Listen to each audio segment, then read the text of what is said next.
Hey there, just wanted to share a little bit of writing with you.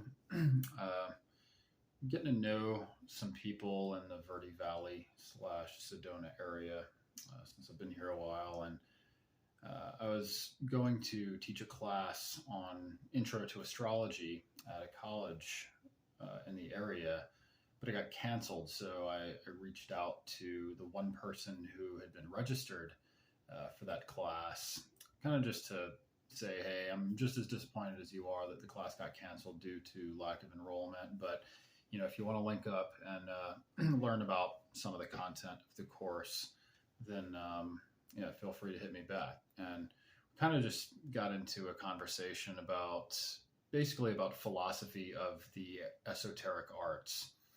And I'm not going to get into the whole conversation, but he he mentioned pragmatism, how many approaches to that kind of work, especially in this area, because there's such a high concentration of people trying to do it, takes a pragmatic form.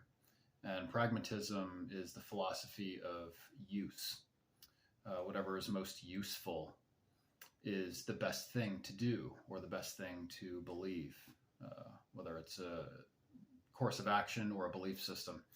So that presupposes a value of some sort. So you're left still with the unanswered question, is that thing that you're valuing worth it? What justifies that value above all other values, right? So this is just a small part of one of my replies in our email chain, maybe a new way of thinking about pragmatism. So think about this.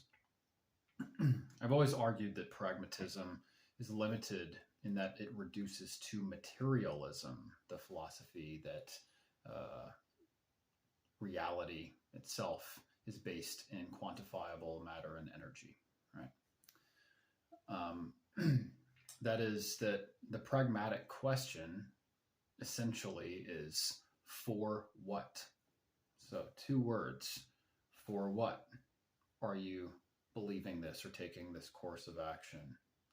And answering that gives you the value or the worth of that thing, right? For implies utility, where efficiency is the ultimate value. Efficiency. And what implies matter. At best, bodies that our souls inhabit, which give us a perceptual delusion that we are somehow different from one another. I think he had mentioned that pragmatism actually tears us apart, because whenever we try to measure usefulness of something, it always comes down to our own survival. And so it becomes a very self-centered philosophy, as most tend to be when you push them to their logical conclusion. And that's what I said. It gives us a perceptual delusion that we are somehow different from one another, and where survival becomes the ultimate goal, since we are burdened to take care of our material bodies. So we could say that efficiency of survival is the target of pragmatism, essentially. And that explains the cultural lean toward just that today, with layer upon layer of convenience crippling us from activity.